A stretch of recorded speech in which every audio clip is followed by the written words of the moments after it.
Start the show. For Thursday, August 24th, 2017. Welcome to This Is Only a Test, the official podcast of Tested.com.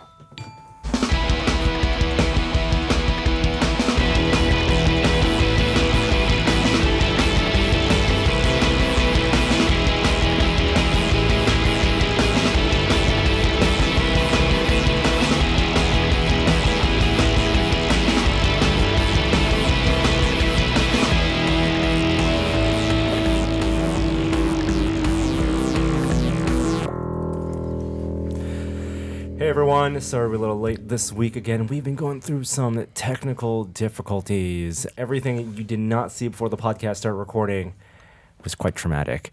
But we're back, we're recording, and there was the audio... It was referred to as MacGyver's shite. Yes, there was some MacGyver shite. Somewhere Richard Dean Anderson is rolling over in his grave. He's the original MacGyver. Classic MacGyver, not the new TV show rebooted Whoa. MacGyver. There is a new what MacGyver. What are you talking about? Exactly. I'm glad you don't even know about this. It's on network TV? Yeah, there's a MacGyver show on network TV right now. Jeremy Williams, also co-host of the podcast. It is started in 2016. It's a series starring the actor Lucas Till, who you may recognize as what was he from?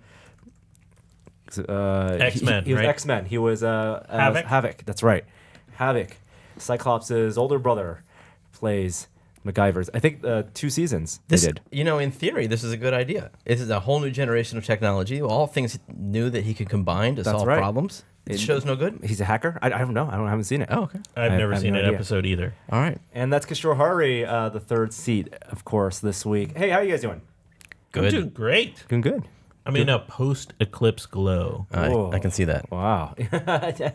None of us actually went to see Totality, but I'm still in that glow. Yeah, how did you follow? So we talked a little about Eclipse on Still Untitled this week, as Jeremy was our guest. But how did you, Kishore, follow it?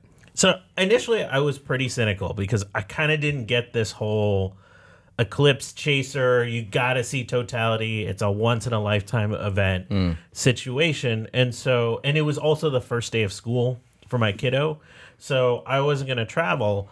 And then I started watching the live streams, and I watched 2 ways. There was a million NASA live streams, like you mentioned, on Still Untitled. I watched one in Casper, Wyoming, and I watched one that was in Madras, Oregon. And then I watched a 360 one later in my Rift. A 360? Now, explain the importance of that, because it's only happening in one spot. Yeah, most of the live streams, usually it was a 2-camera setup, like one that's like looking at the crowd that they would cut to, and one with a solar filter that's looking directly at the eclipse, where you slowly see the moon going over it, which is great. But I think the reason people talk about Totality as being so vital is the moment it hits Totality is what the sky transforms to. And there's some great videos showing the difference between 99% and 100%. And it's a massive difference in terms of what the sky looks like. It's sunset in 360 or around sunrise. you. Yes, sure. And then you can see a few bright stars. But also, like, there's the temperature drop. I felt like, accepting the temperature drop, that's really suited to 360 video, because you get that experience of really the light coming down around you, and you get that view of the horizon. I mean, it's still 360 video, so it wasn't that great. There are parts of the country... But it was way better than just watching the flat 2D live stream. Totality adjacent, where people only got up to about 99%, and... That must have been weird because they were so close. Yeah, and why it didn't go dark? Didn't they know? They probably would have. Anyone there would have driven the, hour or so to get to the path of Totality, probably. But usually, I'm really cynical about all of this stuff. It was so heartwarming to see so many people around the country come together for this science event. And most of the stories I've heard are people, like, they would hang out with strangers, like people they didn't know, and really have this amazing experience. I watched 2 different streams where people just started bawling their eyes out. What? As soon as it hit Totality. Really? Like the dance of seeing the corona. I mean, the hype of the crowd being there. So it was... I didn't cry on the live stream, I will say. solar eclipses happen not irregularly. There was one last year. Depends where you are. This was the first one in 85 years that went over the United States, and maybe because of the culture here, maybe because of the prevalence of users of social media in the States, but really felt like an event that was shared in our social communities, and the people I talked to were at Totality. They talked about all this planning, all this, like the people who whether documented it, filmed it, photographed it, or made travel plans, all these months and months of preparation, or even if they just decided to make that 10-hour drive from San Francisco to Oregon the week before for 2 minutes of Totality.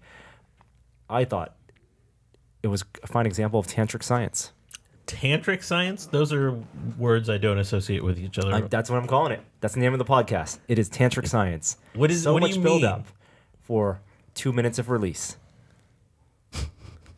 I'm really not happy with that. Deal with it, short. I got an email from FedEx that I found a little alarming. It was sent on the 18th, so before the eclipse. They said total solar eclipse FedEx service alert. FedEx is closely monitoring potential effects of the total solar eclipse on Monday. What does that mean? Our first priority is the safety and well-being of our team members. Is it because of traffic? Yeah, if they sent you this, if you lived in the zone, be like, there's going to be a lot of traffic that day. Yeah. You may not get your packages. It's not, but this closely is like monitoring Google Maps. This personal safety. Yeah, this is like, birds may fall from the sky. Yeah. Nonsense. It seems a little suspicious. Local sundial companies, like we're closely monitoring solar eclipse. Your mark clocks may not work today for 2 minutes. I hope everything went as planned for FedEx. I think they're fine. So the people here did not being in the path of totality and seeing all that buzz about it make you want to make plans for the next possible nearby event? Yes, actually. I don't know. Think about how that's in 7 years. The next one over the U.S. is in 7 years. There's a couple in Chile. In Chile, and then one in Australia. Next year, or 2 years from now. Yeah. Think about how good the VR headsets are going to be in 7 years. You're going to be able to feel the temperature too. Yeah, wouldn't be surprised if it gets that level. So we'll see if technology is, worth not having to deal with the traffic. Because did you see the traffic? Well, there are lots of reports of the traffic. What you're talking about is getting out of places like Oregon, Idaho, and a couple hours backed up. Like doubled commute times. Yes. Doubled. Depending on how far you're traveling total. Right, yeah. Right, for people who are making a 10-hour trip, it may be added to 3 hours. If you're talking about like a 9-hour drive turning into like an 18-hour drive for a once-in-a-lifetime event, is it that big of a deal? It's not once in a lifetime. There's one in 7 years. All right, so once in a while. A few times in your lifetime kind of event. The chartered plane is probably the big bucket list item. Yeah, I was watching a stream and it had a NASA scientist on one of those planes who had been studying the sun's corona for years and never seen it with his naked eye until that day. That was pretty great. I would love to see totality. I think I did see it when I was in grade school, but I don't recall if it was... we could get a big black disc and put it over the light in this room if you want a similar experience. But honestly, I didn't watch the whole thing even here. I peeked out the window every few minutes and took a look. Yeah, because it went from, at least in San Francisco, about 9 a.m. to 11:30 for any partial eclipse. And and really it was the 15 minutes around 10 o'clock, between 10 and 10:15 that were the most exciting. Did you get some pictures? No. Yeah. Didn't take any pictures. You guys, get excited about stuff. I got excited. I thought it was really cool. Got to see it in San Francisco, see the shadows get weird. I love the shadows. Those are cool. I definitely am interested in making some kind of trip in the future to be in totality. We'll talk. Buffalo, New York. Let's go. Let's make it happen. 2024. I'm surprised that there are still scientists saying there are questions to be answered about eclipses. I think there's very few questions to be answered about eclipses. This is mostly about public engagement. In science. Yeah. All right, very good. There was another once-in-a-lifetime event that happened this week. It was your 9-year anniversary.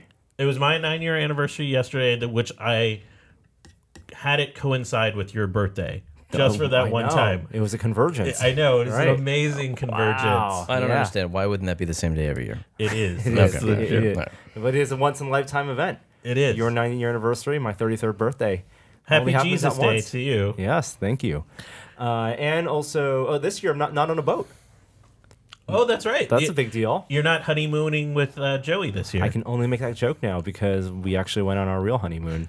Happy anniversary to you as well. Did Thank you you. celebrate in any way? Yes, and I know a lot of people were like, the first year anniversary after you get married, you got to do paper presents. And didn't do paper presents. You weren't going to do one of those giant paper masks that you and No. Will built for Maker Faire? No, we've exchanged, Janet and I have exchanged many paper gifts throughout the years. So this was not we're not traditionalists. You jumped in that straight sense. to aluminum or something. I went straight to resin. Actually, resin. Plastic. Yeah, several forms of plastic. I went Wonder Woman themed for a 1-year anniversary, and I gave her 4 forms of Wonder Woman. I gave her a Wonder Woman enamel pin, Oh, wow. a tiny pin that was a know rare that. pin from Comic-Con this year. So at Comic-Con, you get a big goodie bag, and this year on the goodie bags were these really beautiful pins that that people didn't realize were on the bags, and we didn't pick up our bags, so we Right. didn't get them. So I found it after the fact. They went on eBay for $80. I found one for $5, so I felt pretty happy about that. Yeah. So I got her a tiny pin, and then I got her a Wonder Woman Barbie doll, which looks amazing. Actually, really nice. No kidding. Yeah. Okay. Is it Barbie It is dressed as? No, it's modeled after Gal Gadot. So but it is Barbie. It is Barbie brand, and it Fascinating. is like that style, and it's really, really nice. I mean, I have a Star Trek Barbie, and I like those. Those are really good. That's news. And I got her a large scale Wonder Woman from this company. I forget what it's called, Jack's Pacific. And they do like those Target toys. And then I turned her into a life size Wonder Woman by giving her a Wonder Woman sword. That I saw.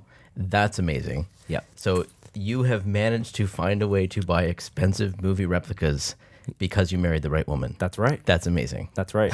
That's a life hack. I guess so. Yeah. What's the sword like? So I went onto a dive and I just had to choose between picking. There are 2 swords that Wonder Woman has wielded in the recent films. One is from the latest film, the God Killer sword, the one that has a really beautiful dragon-like handle, spiral handle.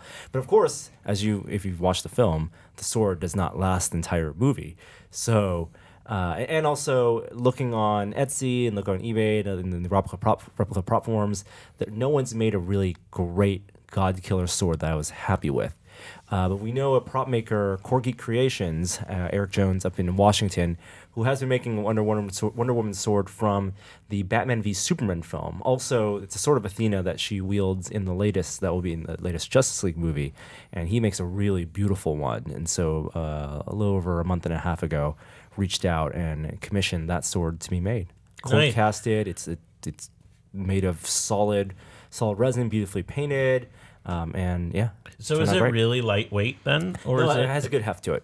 Yeah. It looked aluminum to me. I mean, it looked metallic. I mean, that's the testament to the paint. So it was cold casted, so meaning the mold was brushed in with some powder, metallic powder. Okay. So when you poured the resin in, the outside has a little bit of a glisten to it, and then of course it's painted. Yeah. And there are photos on your Twitter account? There are photos on her Twitter account. I think I retweeted it. Okay. And yeah, so very pleased with how that turned Happy out. anniversary. Here's a retweet. Thank you. Exactly. Yeah, you got a sword, and also a retweet. Let's talk about some pop culture.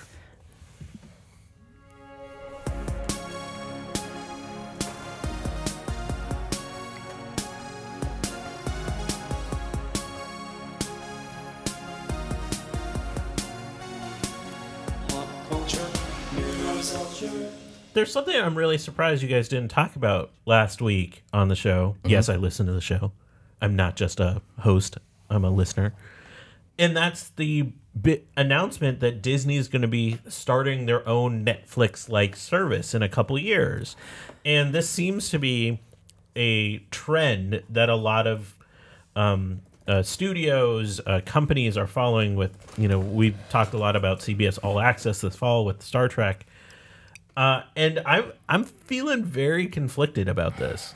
So people freaked out, obviously, when this news was released. That was it an official announcement by by Disney, that they would be creating their own on-demand service.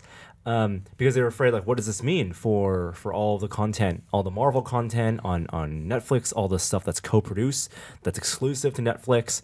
And I think the signs were on the wall. Like, you could tell, yes, Marvel and Netflix have a deal, but Marvel content movies on Netflix, Marvel movies pop on and off all the time. It seems to be almost like a limited window always for new releases. Hasn't it always been that way? You remember how they had the Disney Vault, Yep. and movies would only come out of the Disney Vault every now and again. Yeah. And the Netflix produced series, the 5 Marvel series that they've done, Daredevil, Jessica Jones, Luke Cage, Iron Fist, and Defenders, they're all co-produced with ABC Studios, and they've been moving slowly away from ties to the Marvel Cinematic Universe as those series have been released. And those series will stay on Netflix. That's not part of this new deal. So I think it's totally Marvel. I mean, someone at Disney, the IP factory, owner of everything, decided they weren't making enough money. Yeah, and I don't think there was an official announcement. Yeah.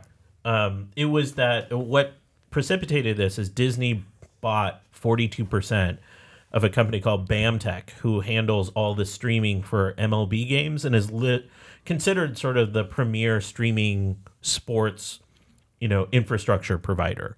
And so initially, I think when I saw this, it was like, oh, this is for ESPN. This is for them to really build out that app. But then naturally, everyone's like, well, if they're going to buy this, why don't they invest their whole portfolio in this? My problem, I mean, we'll probably subscribe to this because we have kids. Right. And we watch a ton of Disney stuff. But the problem for me is that Netflix, it really does devalue your subscription to Netflix. If you look at how much Marvel and now Star Wars, they have Rogue One on there this month. How much Disney is on there? New releases, the BFG, Moana, all these new The releases. cartoons. And Disney is a massive company. So when we say Disney movies, Disney Animation Studios, Disney Films, Buena Vista Films, that's different than Disney-owned ESPN and Disney-owned ABC, because ABC has a stake. Disney has a stake in Hulu, which distributes all of its ABC programming. So that's going to be separate. So it really even within their one multinational conglomerate, they're splitting up into different types of services. They're putting all their content in different baskets, and that's going to be what's confusing to people, I think. So what's the limit for you? So we've all said we don't want to pay for CBS All Access for that one show.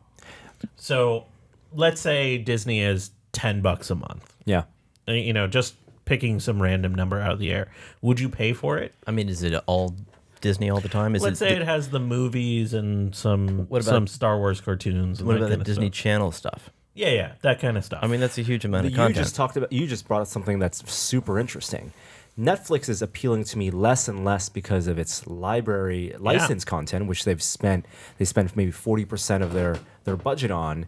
But now I only want to subscribe to services for their original content and not library content, which is why CBS All Access, even though yes, it has an entire library of Becker and Big Bang Theory and maybe CSI, it's only the new stuff that I'm potentially interested in. I mean, it's why I subscribe to HBO. I don't subscribe to HBO for the films. Right, their licensed stuff, and some of their library stuff is fun, but mostly it's for the new things. It's for Game of Thrones, it's for Veep, Silicon Valley, Ballers, even. But it's because Ballers, no, come on, Norm. I know. I couldn't even say that with a straight face. But if Marvel and Netflix and Disney dip into its own subscription service, and like Netflix starts putting hundreds of millions into producing original Star Wars series with IP, original Marvel series, and producing it themselves, like Marvel Studios started doing without the work of other studios, without the partnerships with Paramount and Universal, that would be extremely compelling. I mean, they have a huge studio already to do that stuff. But you already pay for TV, so your bill is going up with this. What do you mean pay for TV? So like Norm subscribes to TV. Like I subscribe to YouTube TV right now. So let's say there's like a base of $40 there. Then we have Amazon Video just because we all have Prime. So I'm gonna put that in a slightly separate category. Pay $10 for Netflix. Now we're at $50. Do either of you subscribe to Hulu? I don't. No. I actually do. But so that's another like $8. Yeah, it's another service. Like I feel like isn't there a breaking point for this? Because the whole point that consumers wanted out of this was on demand what they wanted when they wanted it. Mm-hmm. And that made a lot of sense when what was available was limited to what the business model supported back then. And now there's tons of stuff in addition to things you could watch online on your laptops. You know, it's to be said, there's no commercials, and that's important too. The fact that the cable cutting is also, my kids don't even know what commercials are. They see them on planes. That's about it. Oh, the ad industry will fight back somehow.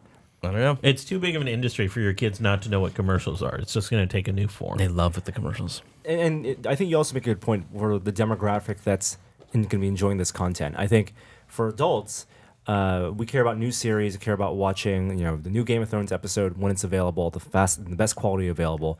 For kids, it may be that they just want something like hours and hours, endless hours of library content, their archival content, presented in a really fun, interactive, or novel way. Yeah. Right? Like if it's all of Mickey Mouse cartoons presented and they don't have to go through menus and hit play, and they get a playlist with some interactive elements.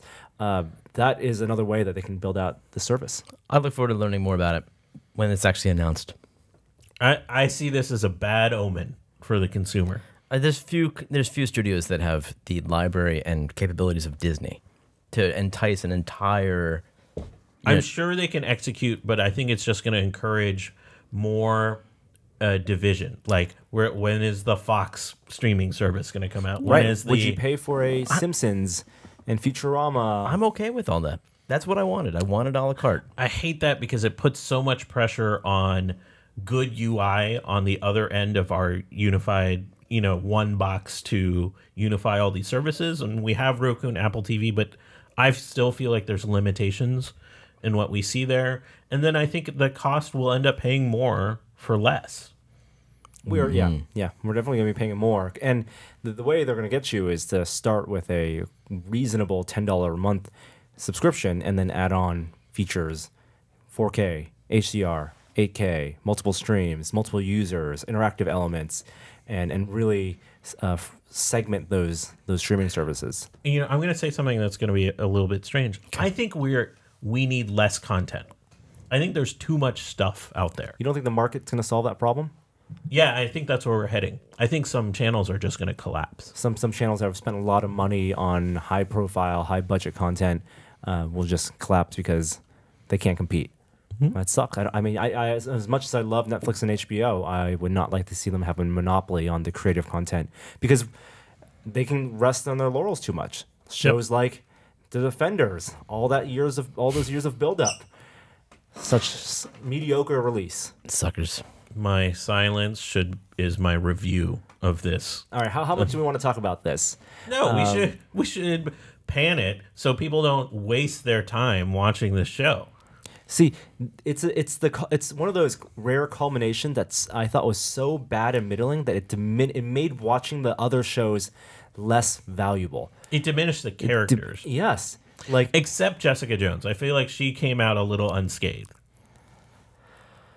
because it really wasn't tied to her backstory or all the her side stories were not as involved in this miniseries. Yeah, and there was some without spoiling much. There's some stuff that happened in Daredevil season 1 and 2 that were plot lines that came through. Mm-hmm.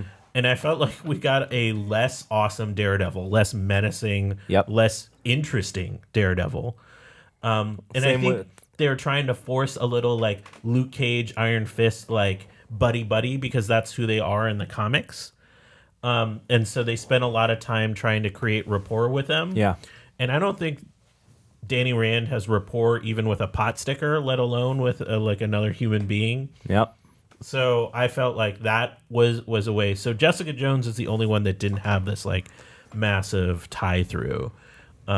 Or something forced upon her character that made her change. I felt like she was the one that was like, oh, that's who she was in that first series, and that's why I liked her. Is there a Defenders comic? Yeah, they are. Yeah, they're the different street heroes. Oh, different. This is more Different-ish. like the Marvel Knights series, like the people who fight on the street level in New York. New York is their domain, even though all of them talk about their city, my city, my city. Like, so much of it was overwrought. The big build-up to the big villain, they hired Sigourney Weaver to be the leader of this secret shadow organization, which ended up being so pathetic. Their goals were their goals were revealed. It seemed it seemed much less of a giant global organization than it really was. The Hand is the name of the organization. In the comics, they're so much more sinister. Secretive and like mysterious. And that's where they sort of missed the mark, is there wasn't as much. I feel like the hallmark of these shows is there was some build up and there was some big mystery behind the scenes in different, very, very different genre settings. They never set that up well in this show. Now, I will say that this show was aggressively filmed to showcase 4K and HDR. And one of the elements stylistically of the show that's getting celebrated, and I disagree with it somewhat, is the colors of the show. So one of the ways they differentiate between the four characters, the four main defenders, is the color palettes whenever they're on screen, or even when they're all in the same room. The lighting of the rooms are very intentional, so that the Daredevil sits in the shade of red, and Jessica Jones sits in a shade of green, and Iron Fist is in green, Luke Cage is in blue, and Jessica Jones is in purple. It's so on the nose. Down to the opening credits, which I think is by far the weakest of the opening credits of all these Marvel shows. And the way they've lit the show, it's so much of it's in the dark, is really to showcase HDR and 4K. So I actually don't have the 4K Netflix plan. So do you have? I don't have it on 1080, but I could tell. Oh no, you could see them forcing the color palette, but I didn't actually watch it in 4K to really say whether they popped. All their new shows are shot that way. All the new shows support it. Support 4K. Yeah. Right. But this one was like the cinematography was so heavy-handed.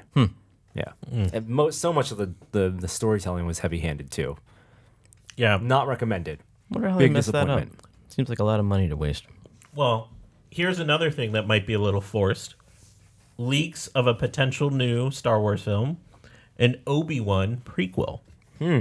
Ewan McGregor not attached, I don't believe. Not yet, at least. Yeah. He's always said he'd wanted to come back and play the character, and I know a lot of Star Wars fans want to see that time between episode 3 and 4, what Obi-Wan was doing, the Hermit. Yeah. Old Ben. How did he get the so story old? of Old Ben? Actually- the time. The actually ravages would- of time. I actually wouldn't mind seeing the actual Clone Wars on film, not the, we're going to call a movie something Clone Wars and then never actually show it. Isn't there a little bit in 2? Isn't that Barely. like where Yoda's jumping around? Attack of the Clones? Yeah. Yeah. But we didn't ever see the Clone War. No, it's supposed to be a bigger there's deal. a Clone Wars TV show, and it's Yeah. Obi-Wan in that. Yeah, but I mean, there's a difference between a cartoon universe and a live action film. Here. I mean, the rumors are it'll be the people that there's some talk of not only an Obi-Wan prequel, but also an origin story or some type of backstory, but also a Boba Fett backstory.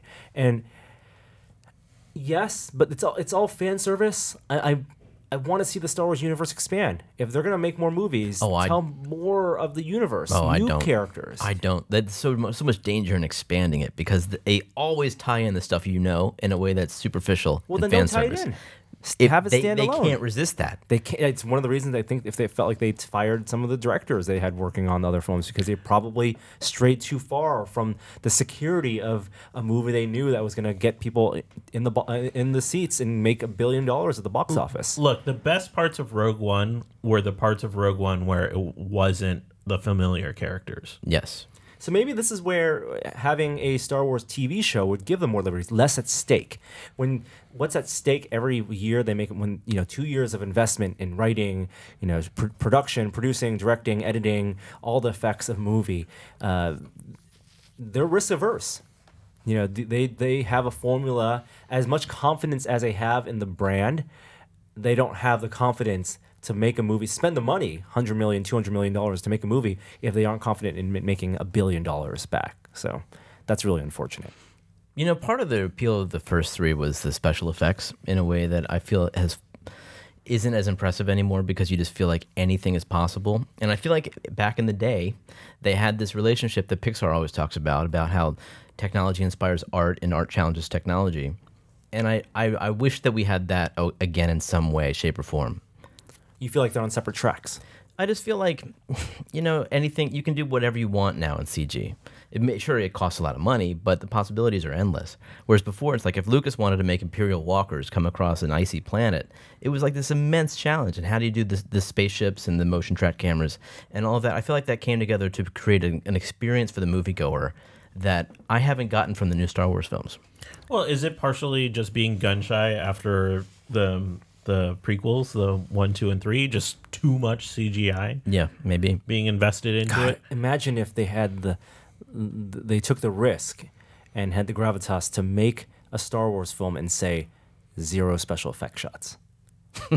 No, they just wouldn't do. Zero computer special effect shots. Oh. Well, what if Practical effects only. Well, you can composite, though, right? What if you? Yes, you can composite. What if you did a Wookiee movie that was entirely subtitled? Right, no English. Yeah. See, that's what bothers me a little bit about the Obi-Wan movie. Is it's a universe we know. It's like it's the humanoid sort of leading the charge. Yeah. Like they could have a droid-centric movie doing what you're talking about. Yeah. This is great. I'm super excited about an Obi-Wan movie. He's like he's like an underground, superpowered cop. He's a Ronin. He's a Ronin. Yeah. If you go back to the roots, the way I'd love to see an Obi-Wan movie, if they're going to make one, is to go back to what George Lucas did and get influences from Kurosawa and take another Kurosawa film or the tone of a lone warrior, a Ronin, and make that the Obi-Wan movie. Because that's what he is.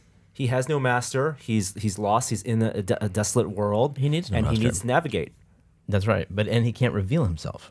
Yeah. But he is an ultimate badass. Exactly. All right, I'm back in for that movie. I'm back in. I've sold myself back into the movie. It's up to Disney to either disappoint me or make me happy. We have other movie news we'll quickly go through. There's also talk of, on the DC side, two bits actually.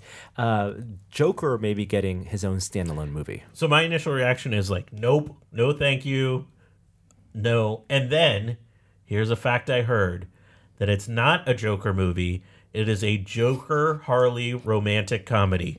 And I was back in. Come on. Romantic dark comedy. Sure. Think about When Harry Met Sally, but it's When Joker Met Harley. And this is the one that's rumored to have Martin Scorsese producing? It is. Interesting. What? Very interesting. Are you serious? Well, Yeah. Okay. You think of Casino, right? Wow. You think of Casino and the crazy relationship between De Niro and Sharon Stone. I can't imagine That that. is like your Harley Quinn Joker movie right there. Fair. Director is the guy that directed the Hangover movies. That's Todd Phillips? Makes No, I'm back out again. yeah, which is why I was Already out. back out. Wait, I thought you just said Scorsese was directing it. He's producing. Oh, shit. Yeah. Okay, never mind. Yeah, no, but already back out. All right, and then the Batman news is, this is kind of muddled, but Matt Reeves, director of the new Batman film, is saying that when DC approached him to direct the Batman, they said that it would not be part of the DC extended universe. What? Yes, I think we're talking semantics here. I think what he meant, because I can't imagine that it would be a mess if they are spending the money to make a Batman movie, have Ben Affleck, but not be part of that same canon that they're establishing in these new films. I think what they mean is that it won't have anything to do with the plot of what's going on, and it won't be interwoven into whatever the big bad is. It could be a prequel. It could be its own standalone story. That's fine. Or this could be them hedging and saying, well, we don't have Ben Affleck because Ben Affleck might be gone and won't play Batman, so it's got to be its own standalone. Oh, what a mess. What a waste. What a waste and a mess. When did Ben Affleck leave? There's rumors that he doesn't want to do it because he's not directing it, and he might be too old because he'd be like 50 years old. He rebutted that at Comic-Con. But we rebutted it by saying he loved playing the character, but did not commit to say he was going to be Batman in this new Batman film. That's some serious fan parsing of words you got going on over there. That's what the internet's all about. All I got to do is bring back Michael Keaton. He is Batman. That's what. Yeah, he still thinks of himself as Batman. Exactly. Yeah. All right. Any Lego fans in the house? Yes, Lego fans. I think we're all fans of Lego. I like bricks that click together. Yeah, I was thinking like people complain about Apple releasing new phones every year, and no one's putting a gun to your head to buy a new phone, but tempting you with a new iPhone every year. That's $1,000, $700 for a new phone. Yeah. And I think about how much Lego tempts you every year with their multiple Ultimate Collector Series sets, and it's way more than $1,000 worth of Lego that I'm tempted by every year, and maybe have bought into every year. Yeah. There may be a new highest priced Lego set coming out Oh my gosh. this fall. Not only the highest price, but maybe the most pieces ever. Most pieces? We're talking Lego leaks this week. Lego leaks. So the most pieces in a current Lego set is the Taj Mahal. 6,000 pieces. 5,900 pieces. Kishore, you have that set. I have that set. I've put it together. It is it was pretty extreme. It took me like a week doing it by myself. So official Lego Twitter and Facebook social media posted a photo that they said something bigger than the Taj Mahal is coming. Something that's 1,700 pieces bigger. It's a Lego Star Wars set specifically. And this photo is weird because there's this blue background and they have like a pile of gray bricks in front of a slightly smaller pile of tan bricks. And so people didn't know what this meant. They mean that like the new 8,000 piece set would be only gray and tan bricks, but I think it looks like the tan bricks represent Taj Mahal and the gray bricks represent something that's new in Star Wars. And people started drawing silhouettes. What could the shape of the gray brick be? Well, the mystery is resolved because due to a Lego leak, it's pretty clear that it's the new UCS Millennium Falcon. I'm actually a little disappointed. I don't know about this. So in Lego lore, 10 years ago, Lego released a 5,000 piece Millennium Falcon set that Sean Charlesworth had. We built it on one of our series here. It's impossible to find. It's multi-thousands of dollars if you look on eBay just for the pieces. Oh yeah. my gosh. And when it was on sale, it was only $300. It's $300 for this 5,000 piece set. This is 10 years ago. At the This time, is before, that probably seemed like a lot. yeah, absolutely. It was before the rise of Star Wars again, before the rise of Lego, really. And so Lego doesn't reissue sets often. So it's a big deal that they're reissuing potentially the Lego Millennium Falcon and adding 1,500 pieces over it. Now there is a picture on that was posted on Reddit showing a comparison, the leaked photo compared to the old Lego Millennium Falcon, and there are some pretty important differences. Oh, that's not the same thing? No. The one on the right is The old one. the that's gonna be new. The one on the right is the old one. Okay. That's the one that we've built, and the one on the left in the promo photo is the new one, and you can tell the corridor that leads to the cockpit is smoothed out. Many more pieces, plating, tiling. Yeah. On the left and right, it's more circular. The grates in the back, the vents, the exhaust vents look way more detailed. I didn't know there were so many red details on the original ship. Yeah. Yeah. When we built the small Millennium Falcon model, those were the decals we put on. Okay. And this, I think it's a Chinese ad that it was released on. I can't read it, but it indicates that it would be 7,500 pieces, 20 centimeters by 84 centimeters by 56 centimeters, which is the same size as the previous UCS Millennium Falcon. And the price is $850. No. I think Lego could get away with charging that much. New iPhone or UCS Millennium Falcon? Is it a 10-to-1 ratio, yen to dollars? Basically, yeah. Wow. Yeah. It's That's close. insane, man. Yeah. I'm a little disappointed. I was hoping for more like historical, like Great Wall of China or something, bizarre. Something Star Like, Wars. there's They not- said Star Wars. You want something there's not 1,000 models of already that you can buy and build yourself out of whatever material. I am slightly disappointed because when it came out with that social media post that this new set would be 7,500 pieces, the speculation was UCS Millennium Falcon, but with interior details, meaning like the top could pop off and you could see the lounge and the hollow chest and have it minifig scale. You can't rule that out. Maybe. This one does not look like No. it has that. It still has a circular radar dish, so maybe they'll include 2 radar dish. and let you swap between the Force Awakens version and the original trilogy version, which that would be cool. That'd be cool as well. I think what Sean wants, talking to him about this, because he already has a UCS Falcon, he wanted it to be Death Star 2. Death Star 2 would Like be the unfinished Death Star? That'd be interesting. Yeah. That'd be great. that I think would work really well. That would fall in Lego. apart pretty easily. Well, that's the challenge of Yeah. designing something guess. structurally and not have, because the current Death Star Lego is a playset. It's not a display model, and having a beautiful spherical display model, incomplete Death Star, would work really well, I think. All right, last couple bits. Guillermo del Toro, whose latest film is The Shape of Water, beautiful trailer you should watch. I'm really excited for it. Reports are that he's working on his next film already to start shooting in January, and it's going to be Fantastic Voyage. Remake of the Disney film. I am so excited. Getting Guillermo del Toro getting inside a human body with a weird submarine craft. Love it. I never saw Fantastic Voyage. You ever seen it? No. It's weird. It's special effects like movie. It's all the weird compositing. Do you know what year it was made? I want to say the 60s. Let's see. Fantastic Voyage. 66. 66. Same year as Batman. Adam West Batman. And then finally, something we also neglected to talk about last week is Galaxy Quest, the TV show, seems to have found new life. Oh. I'm excited about that because they announced the writer for it, and it's going to be Paul Scheer, who's been on The League. He hosts a podcast, Why Did This Get Made? Just, I think, a really great comedian. So Apparently a big fan of the original Galaxy Quest, a huge nerd.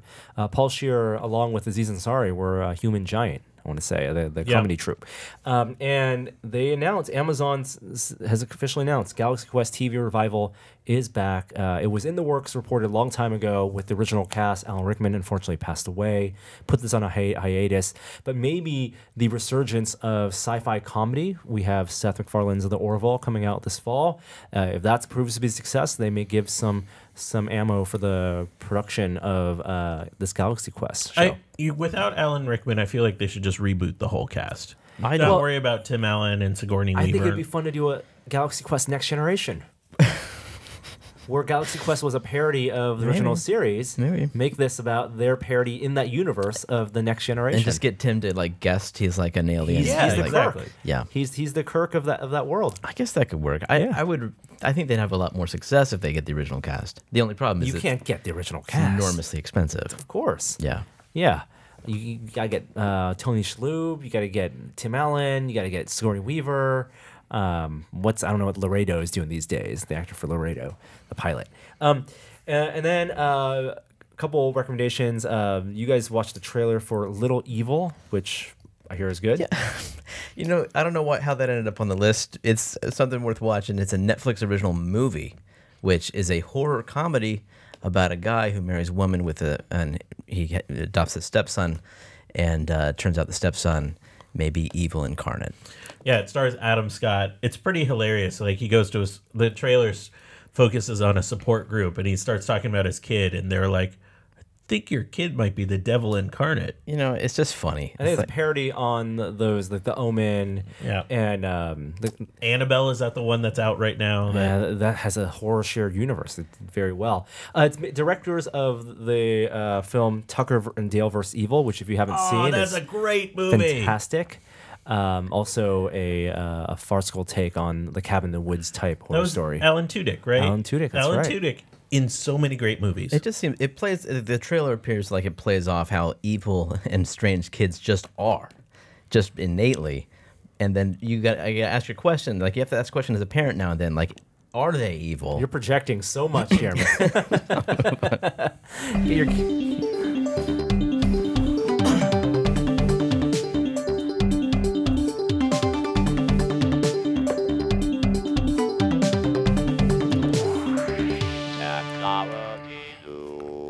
You know, I'm gonna put this back into tech news, even though it's a blend between the pop culture. A recommendation that you gave on Still Untitled was the Defiant Ones. Oh yeah, did It's you a watch some of HBO that? show. I watched 2 episodes, half of it. The first two? The first 2 episodes, and it is fantastic. Yeah. Even though it's not exactly my jam, like I did not grow up with NWA Yeah. and Dr. Dre, and wasn't aware of Jimmy Iovine's role in producing classic rock hits. This is a music documentary about their partnership, about their producing roles, and if you are interested in how they formed Beats and how they got, it starts off with the Apple acquisition of Beats. Anyone who's followed the podcast, so I think we talked about that leak, right? About Dr. Dre and Tyrese posting a video on Facebook talking about being the first, a West Coast rapper billionaire. Right. And then that classic photo of Tim Cook, Eddie Q, Dr. Dre, and Jimmy Iovine in Apple headquarters. That's how they open this series. Well, they talk about how that almost broke the deal. Right, and they have video footage of them on the airplane signing the contract and making the deal happen. But that's not what the documentary is about. No. It's much more interesting than that. It's how they got to that point. It talks about how Jimmy Iovine started from nothing, and he became the music engineer on Bruce Springsteen's Born to Run album. For John Lennon, just because he showed John up Lennon on a first. holiday. Exactly, John Lennon first. He didn't even know who the client was. He Yeah. came in on a holiday, and then he got Bruce Springsteen. All of this almost totally by accident. Tom Petty, Stevie Nicks, all And this. he worked his ass off. In a way, he learned this discipline, which is a great origin story. Mm-hmm. But Jimmy Iovine and Dre don't even collide until after second. Yeah, right? in where I'm in right now, 2 episodes in, they have not met. Yeah. In these storylines. And I did kind of grow up with NWA, and I listened to their music, and I kind of liked it. But Dr. Dre is so much more interesting than his music persona. I would love to sit down with that guy. He's a fascinating guy. The show is also incredibly edited because it has these interviews, not only with Dre and Iovine, but also with the people who surrounded them, their business partners, the musicians they work with, and the way they splice in, because people can talk about themselves, but when other people talk about them in the same way or differently, and the way the interviews are spliced together and edited, It's well edited. It's super well edited. There is a little bit of dramatic. Dramatic reenactments, which I'm not a fan of. Like for what? These documentaries. For example, when Ice Cube talks about writing the lyrics for "Fuck the Police" and crumpling it up and throwing it in the trash, and really? then taking it out and spreading it back. Okay. There's some reenactments that's a little over dramatic, but for the most part, it's really candid interview footage. It's the same director as Gary Whitta's Book of Eli. Oh, it's one of the Hughes brothers. Yeah. Oh, awesome. Highly recommended. All right, let's talk about some tech news. We have the Galaxy Note 8 announced this week. If you're still into the Note 7, of course, a big disaster for Samsung, exploding batteries. Note 8. Early hands-on. No one's calling it a review. Early hands-on because no one wants to commit to having reviewed this phone until after using it for a while. But it is the giant phone, 6.3 inch. It looks like the Galaxy 8 in terms of the reduced bezel on the top and the bottom. Has a resolution of 2960 by 1440, a little taller as opposed to the 2560. OLED? It is, yep, Samsung Super AMOLED, and has, from all early hands-on reports, a much better S Pen stylus. So that may be the big thing for the Note. Okay. And people who like Note, they like that stylus a lot. I can't believe they kept the Note brand alive. It's a big part of their business. Well, yeah, I just figured it was dead. I think they have paid their marketing folks really well and I think the people who like Android, Google really hasn't stepped up to the plate with their Pixels, giving a diverse offering. Yeah. And so on the Android side, Samsung is a pretty reliable name in the eyes of the mainstream consumer. I wonder what their battery is going to look like in this, and if they really reined everything in after what happened last year, or if they're still going to try to weigh that balance. Yeah. On the CPU side, Intel has unveiled their 8th generation core processors, and these apparently are just the 7th gen processors, just upgraded. These are just doubled up Kaby Lake parts. They're not the Coffee Lake or Cannon Lake processors that we talked about with Will last week. So nothing too exciting on that, but these will be mobile and desktop parts. Apple self-driving car news. So we're all under the assumption that Apple was investing in building its own car. Because they don't like licensing software and having other people build the hardware. And there's been numerous leaks that have been like, this is happening. They've hired these people. Yeah. Right, they brought back Bob Mansfield, who ran engineering for iPhone, and there had been so many illusions, like little coy interviews with Jony Ive here and there about how much he wants to design a car, and it was Project Titan was the leak code name for this. And a new report at New York Times says that they are actually taking a step back. They're shelving their car plans, and instead has been and which is now confirmed by other Apple insiders, they're devoting their efforts to building an autonomous driving platform and testing it in a shuttle system that will go between their multiple canvases. For their own employees. For their own employees only. What does that mean, driving platform? Like, literally the infrastructure that an autonomous car would go on? So the mapping, the Software. computer vision, the software, but not I got like that. to put on to one of those Lexus cars, for example, that they got a right to. I think they got the permit to use LiDAR on those cars and use those cars to begin testing on the road autonomous car software. I'm not that surprised. I was never fully confident that Apple was going to make its own car, which is not to say that in the future they won't, but it's just not going to be in like the Tesla 3, it's not going to be a competitor to the Model 3. They could be thinking 10, 15 years ahead. They have the money, for sure, to invest in resources to develop these technologies. And maybe they just don't see it's ready. I think the report in New York Times says there was division between whether going fully committing to making a car that was fully autonomous and having no driver no driver capability, and one that was kind of this in between, which is what Tesla's doing, a car that you can drive or swap and be autonomous. Right. Jony Ive wanted to make a car that was always 100% no option, fully autonomous. Which means redesigning the design challenge of redesigning the interior of a car for never having a driver on a steering wheel. You know, that said, maybe that they also said that they were experimenting with different steering wheels. Like they were just going completely outside the box. That they would mess with a spherical steering wheel that could do more lateral movements. That's so weird. Yeah, definitely. Or like a rolling ball, like Centipede. So a new tire system? Marble Madness. Or Top Golf. Whatever. That'd be great. What was that? What's Golden Tee? Golden Tee. Yeah. Never played Driving it. with Golden Tee. I don't know. You know, maybe it's baby steps. Maybe this is just the first step towards their own car. I just can't imagine Apple being happy not doing anything but. I can't imagine them being happy doing anything but making the whole widget. What do you think happened? Like, is it like cost overruns, or do you think this autonomous, semi-autonomous thing was sort of the breaking point? I think they looked at the market and they looked at the product they wanted to make. And it's about whether they wanted to make a product. It's like making the iPhone first or the iPad first. I don't think they wanted to make a product that would be a compromise for their vision. And if the vision was a fully autonomous system, the infrastructure and technology just wasn't there yet. It needed to be more R&D. And to rush something to market just to be first to market is never Apple's MO.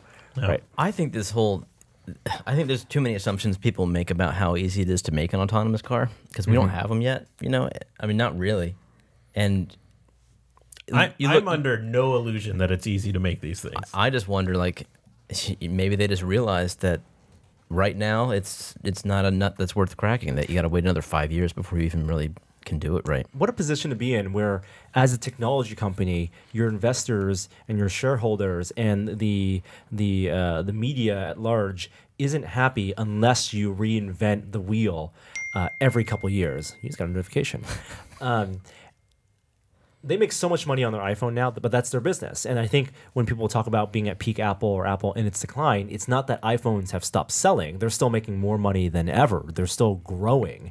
But it's about what's post iPhone and what their ambitions are. That's the problem. After that, they have to figure that out. And I'm sure they have spent billions or hundreds of millions investing in the research to figure that out. It really seems clear that AR seems to be the next thing. I mean, they're a consumer electronics company. There's a reason they never made a TV. Right, because it's tough to also be in a position where they can't dive into a market unless they're making certain margins. where the expectation is that if you're going to make a product like, let's say, a TV, it wouldn't be an Apple TV unless they could sell it for a premium price and satisfy their shareholders by making a certain amount of money, certain amount of money per unit, and selling at certain quantities. They have to sell at the Apple scale. They can't sell at a smaller company scale. Can I ask a Apple tangent? We haven't heard anything about a September event, have we? I don't think the invites haven't come out yet, but the expectation is there. Soon, oh, right? Yeah. Oh yeah. Coming very soon. And there is a reportedly leaked video from a Chinese manufacturing firm of these new iPhone editions, whatever you call them, iPhone 8s being tested, and the video shows someone clearly testing a fingerprint sensor on the back of the phone. On the Apple logo? On the Apple logo. Boo. Whatever. I mean, I think it's better not having a fingerprint sensor at all if they're going to get rid of the Touch ID button on the front. Yeah, fine. I mean, it's supposed to be facial, or I think it's going to be a combination. I don't think they can. I don't think. Some reports even say that there'll be an IR facial detection so that you can do it in the dark. Which is fine, but I think would have to be in addition to. I think that's only going to be good for a certain amount of things, like phone unlock maybe, but not for authorizing Apple Pay. Yeah. It's got to be a combination. Dark, that is such a load. There's no way. Low light. I don't see why not. Yeah, I do. They have to put in like a totally different sensor in that camera. I'm just saying they could. I don't know. All this stuff is just so funny to talk about because this is rumor after rumor. Let's wait till the announcement. What's not rumor is anyone who bought a DJI Spark quadcopter. This is their $500 super tiny quadcopter. We actually have them testing. We don't have a review yet because there were fears that these were going to be falling out of the sky. There are many reports on the forums of the early units just losing control of them. This is the quad that does not ship with a RC controller. You have to use your Wi-Fi on your phone, or you have to use gestures to launch it. There is a SKU that's more expensive, more than the $500 base model if you want to have that transmitter, but they weren't reliable. And so DJI announced this week that they're going to push out a firmware fix to fix this problem, and that anyone who has a Spark, if it doesn't update to this, it's a mandatory fix, will not be able to fly their Sparks. They will just not take off after September 1st. This is so interesting because they have the power to do that. Right, to disable, because it's Wi-Fi connected, and these Sparks all these drones have to tie into GPS to know where they can fly, and so they can set that. There is a kill switch in them currently. What's generally the mood of the user community? I think it's that it was an expensive quadcopter for this feature set. No, well, the thing is, like, I'm sure the user community is fine with it. The people that aren't going to be fine with it are the people that don't know about the disable, and then after the 1st of next month, they're going to discover their quad doesn't work, and who knows if they'll figure out why.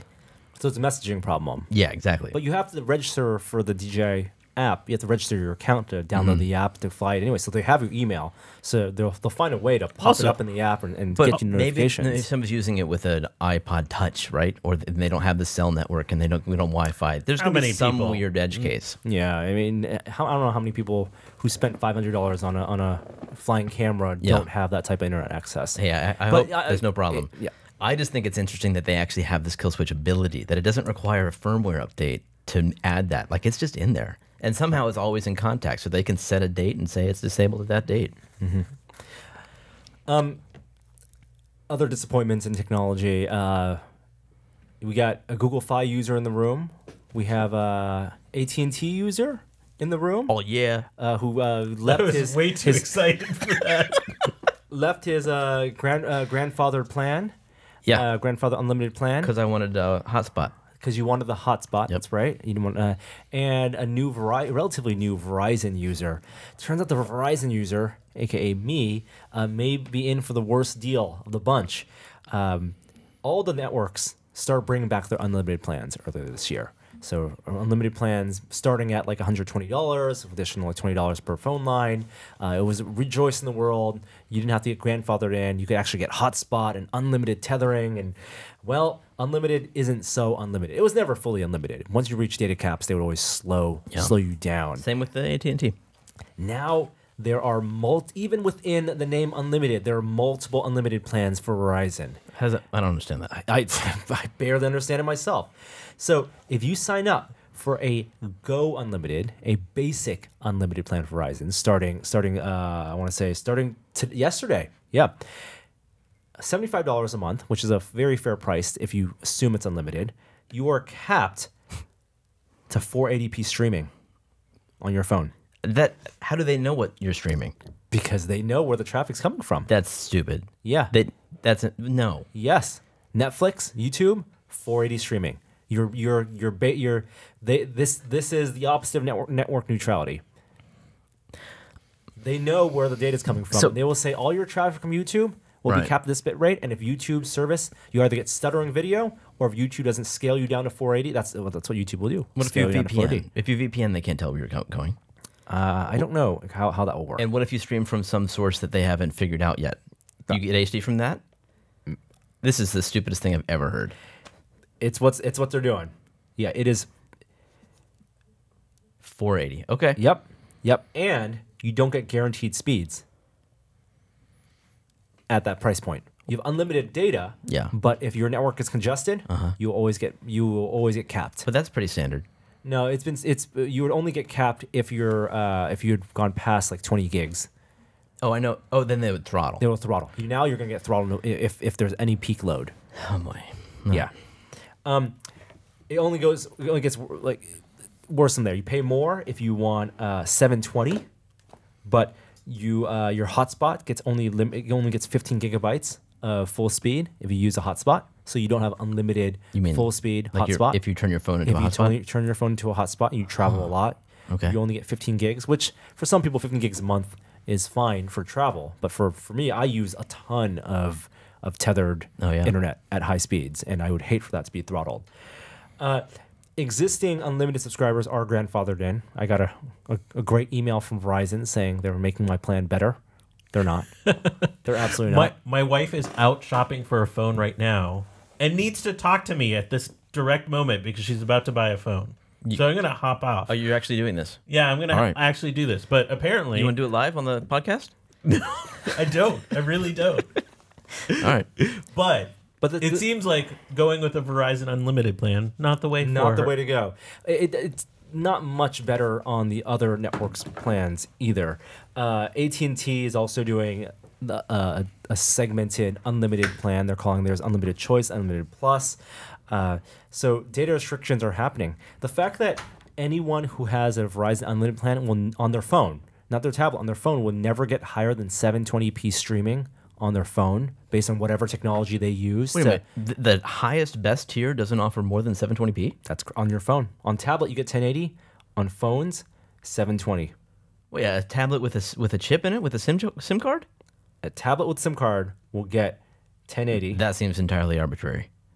Yes, you are correct. Oh my goodness, 100%. Even if you have a massive, if you have a 6.3-inch Samsung phone with a 2950 by 1440 screen, and you could watch 2.5K streaming if it was available on your phone, Verizon will only give you 720p. Dude, they're doing it to ensure every customer has a great experience on the network. The resolution is connected to data. I get that. But that should not be up to the cell phone providers, the cell phone services. They should give me a data threshold, a cap, if you want to call it that, an amount of data per second that I can stream, but I can do whatever I want with that. If I can find a source that has really great H.265 compression, I can get great 1080p content. And that's right. You used to be like 480p sizes. Yep. Great. Then let me be able to do that. They shouldn't touch what resolution I'm able to support. That's because crazy. That's experience. It's directly tied to experience. Crazy. Which is a way to upsell you on the more expensive plan. Okay. They're totally artificially giving you a terrible experience if you pay the entry-level plan and still finding a way to call it unlimited. Yeah. Just start downloading nonstop on your phone. Exactly. A couple other stories we're going to get to. I'm pretty sure Kishore is not an Age of Empires fan, so we won't talk about this. We'll talk about this with him not in the room. Age of Empires 4 announced. Are you an Age of Empires fan? I was. I love AoE 2. Mm-hmm.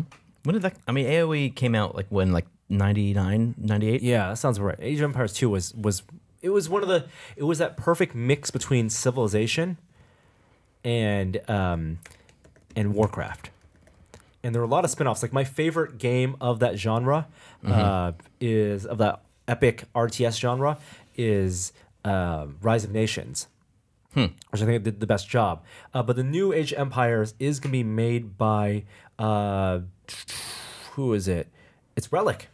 Sega owned Relic. Yeah. Wait a minute, the guys who did Homeworld? Homeworld and Company of Heroes. Oh my gosh. Yeah, are making the new Age of Empires game. Okay. Age of Empires 4. Age of Empires came out in 97. Wow. So I guess it was 2 that I sort of caught. When we were playing that at PC Gamer, I just remember like AoE 2. Dan Morris getting excited because he like screamed, "I have wheelbarrow technology." That's the thing. It was Civilization, but played in, you could play it in 20 minutes or 30 minutes as opposed to multiple days. And you can see the evolution of your characters. And it'll be very expensive to upgrade past the tech tree, past your opponents, but you make those sacrifices. And so it gave you this bigger worldview for an RTS, not just one tree of characters. I wish those games didn't bore the hell out of me. You don't like RTSs? I don't. I'm not good at them. I don't enjoy them. You don't like the micromanagement? No, I'm no good at that. Yeah. What if the AI was really good? What if you had a good AI to manage all your unit management? On what part of the RTS experience would you like? The Civilization part, where you're just managing tech trees, the resource management. I hate that even more. Economics. No, there's no part. Like MOBAs, I can't even get into that. You don't like the single unit clicking and the Diablo style part of it? Nope. Like I the don't, heroes? because I'm not that character. Like I'm just telling it what to do. I'm clicking go over there. Like I actually want to steer and shoot. You want the visceral. I want to be that character. First person mech warrior experience. Yeah, exactly. That's what I want. So you want that combination. You want the game that's both macro and micro, and you want to be on the micro level on the playing field. Okay. Right, and then having someone control. There are games like that. Battlefield had a commander mode that directed units and directed waypoints. Okay. So you want that. I guess so. Yeah. There's an opportunity for a large, massively multiplayer game where you can play the grunt and do. I mean, I think they did that. I believe there have been games where you play the grunt and then over time there's a big RTS element or at least a turn-based strategy. Did the graphics look good in this new one? They have not shown anything yet. Oh, this announcement trailer shows no gameplay? Yeah. Oh, well. Yeah. Okay. Oh, wait, on the video game topic, there's some major games that came out. At QuakeCon, that was just this past few days. Yeah. They released Quake Champions. Oh. Well, early access. Okay. So that's a new Quake game that meshes the sort of two Quake worlds, like the original Quake, which was just demonic and satanic. Quake 2. Yeah, and then all the new stuff with the Strogg. So right? Was that Quake or Doom? Anyway, all the Quake stuff is now sort of combined the aesthetics, and it's a like Quake 3 arena set in classic Quake kind of environments, and the graphics look great. It's early access on Steam. I think it's like $30, and you get you can play it now. And the hero of Wolfenstein will be a playable character. The hero, you mean BJ Blazkowicz? Yes, that's cool. That's cool. Yeah, so that's the like Doom guy. That's like an early access bonus. Wow. Okay. And Cliffy B's new game came out earlier this month. Yes. What's the name of that game? Lawbreakers. Lawbreakers. I've seen a lot of people play that. Yeah, fast-paced deathmatch. Evan's playing it. Does he like it? I mean, it seems like they like it a lot. Yeah, yeah. Super fast-paced, somewhat zero-G. I mean, just really kinetic, almost like Overwatch level speeds. So I'm excited about it. I haven't played it yet, but I'm planning to. And on the 8-bit side, if you're a fan of Nidhogg. Oh, yeah. Nidhogg 2 came out. It's like an Atari 2600 aesthetic sword fighting game. It's like Joust. It's almost like it's a 2D game, right? It's left and right, but it's complex joust moves with a gamepad. Aiming up, down, ducking, jumping, and it's all about low latency, perfect timing, stabs, one-hit kills along a long map. And it's controversial because the aesthetics of the first one were so minimal. People loved how truly 8-bit it was. It's less than that. And the new one, while still 8-bit, has a lot more detail in the hero character and the environments, and people don't like that look. The gameplay's fantastic, though. Really? Because it looks like the reviews have been positive, but it's a totally different style. Right, visually completely different. It inherits a lot of the scale is the same, and inherits a lot of the gameplay elements. You still have the giant worm at the end. There's a bow now, I think you can use, and, but so there's just as much twitch reaction and skill. It's a game that I always thought was best local multiplayer, play on the same screen, Yeah. 2 people plugged in with 2 gamepads, and I don't know how well it would play online. I think they have to do some sacrifices with the animations to get the latencies matched up, to get everything in sync, because if that, it can be very frustrating to play if it's not in the sync. We're going to end technology segment with talk of some Elon shower thoughts. Oh, I have music for that.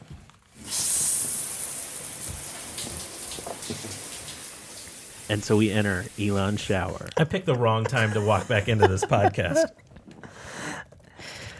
Yeah, Elon is calling for a whole committee of experts to ban killer robots because that's necessary. Okay, on to science? No. No. So what's this? He's suggesting this is the continuation of warnings he has around AI, and he's really talking about a certain type of AI that will have reached a point where if there are AI-enabled devices that have weapons, that could result in some RoboCop situations. Like, I think the problem here is that we all think RoboCop. And we all think, okay, what's the name of the big bad robot in the beginning? Ed 209. Ed 209. Ed 209 bad. Yes, HAL bad. Terminator bad. But the problem is, like, that's not what it's going to look like. It's going to be a drone. It's going to look like a turret or a drone or something with an eye on it that doesn't talk. And probably No face, no anthropomorphizing exactly it at all. That's the thing. And it's just going to have some autonomous capabilities. It's not even going to be true AI. It's just autonomous. And that's what they want to. They have now gone to the UN. They have written a proposal for the UN. 116 experts from like half as many countries. I mean, it's a ton of 26 countries. They have proposed to the UN that autonomous weapons be included in the same category as chemical weapons, that they are banned from all forms of war. So this is a legal action. It's not a technological solution. It's a legal solution potentially, which means that it doesn't mean it wouldn't stop anyone from actually making these robots illegally. It's not as interesting as if he developed like a law of robotics. Like, how would you institute a Asimov-style law of robotics? Smart robots cannot fire weapons. How would you implement that, hard code that in? You would need AI. Like, you would somehow make sure all AIs have like a Mahatma Gandhi component where it's like a non-violent. I guess you would have to make the AI yourself and then code it in. You lost me. Why do you need AI for that? Why can't you just have buy-in on the part of all the robot producers? Because it's a semantics question. What defines weapons? What defines robot? What defines dangerous activity? And so you need to have an understanding of that that's not just written on paper, but coded into how the robots use. Like, I'm talking about not just the intentionality on the manufacturer side, but on the robots themselves. But everyone's developing their own AI. That's the problem. That's why there's no solution. Yeah. It only works in that fictional world when all the AI is controlled from one source. Can you truly have a law of robotics? Oddly, I'm kind of on Elon's side about this one. Why is that odd? Because I haven't always been on his stance around AI and regulation of AI. There's something different when it comes to weapons, because we're talking about, human life and like a certain level of morality choice that is final in a lot of ways. And so I'm okay with regulation in this marketplace in this way, where it's like, why are we even producing autonomous robots that have weapon capability? I don't know. Honestly, I'm not so sure about this. I don't know if this is the right stance or not. And apparently the UN they considered this a couple of years ago, and they said no. Oh. They said that this is there's enough regulatory rules in place for the producers as it is. And the UK said no. They said no, we have rules already in place that basically handle this. And I'm not even sure that we shouldn't be producing autonomous weapons. I don't know. I mean, Arms race. It seems like somebody's going to, and we need to be in front of that. We need to be in the front of that wave. It's just a matter of implementation and good AI and good, it's when something goes horribly wrong that this is all going to come to a head, and we're going to figure out, what did we do wrong? I guess the way you'd implement that is having it's like the driverless car scenario. You have the dead man switch. These things only work when someone's holding down the dead man trigger, and if they release it, it stops working. So the person, a operator needs to be consciously operating at all times. According to this article, by the way, towards the end, they talk about how there's already autonomous weapons in place. That on the border between North and South Korea, there is basically a portal turret. Computer vision that actually human works. track. It just doesn't say, "Are you there?" But besides that, it just shoots. Besides that, it shoots at what it sees. All right. That's terrifying. Without the delay. Without the warm-up delay of those video game turrets. Right, exactly. The revving up. Other Elon shower thought news. Good thing for Elon and his Boring company, the city of Hawthorne, where part of Tesla is based, just authorized the Boring company to build out 2 miles of test track underground, 2 miles of tunnel. That's Where? a big deal. Where? 2 miles is far. Hawthorne, This Southern is California. Southern California. Wow. Yeah, for close to the SpaceX headquarters. City Council approved the vote to the 2 mile underground track this week, 4-1 vote, with one person dissenting. And because that tunnel is going to be will need to be bored out, Elon is offering as a reward for people who help sell Teslas in their Tesla referral program. If you reach level 2 of the Tesla referral program, What does that mean? I have no idea. Okay. I don't neither owner nor a or a benefactor. Sounds like Scientology. If you reach tier 2, you may get a chance. The Kickstarter reward, the crowdfunding reward, is to drive one of the Boring machines. Oh, wow. Yeah. Okay. To help dig that tunnel. Help him with his Boring. You too can be Don Cheadle from that one Oceans movie. Right. Oh, God, that's right. The under Vegas. So elaborate. How'd they get that machine down there? Cause that earthquake? Makes no sense. Do you have anything to add here? One more thing, going back to Killer Robots, Terminator 2, classic, one of my favorite films of all time, not just science fiction films. I think we are in the 25th anniversary of T2, or maybe more. I'm like, when did Terminator 2 come out? 91. 91. Yeah. So it is, God, what is that now? 26. 25th, 26th anniversary of T2. There's a great post on the VFX blog, a long oral history of the VFX of T2, the 50 shots they had to make for the film at ILM. ILM got that bid for that job and didn't know how they were going to make these effects. And it still has one of the best, most memorable, and most effective use of CG in any action film, in my opinion. Absolutely. It holds up. It holds up too. I watched it just a year ago. Holds up.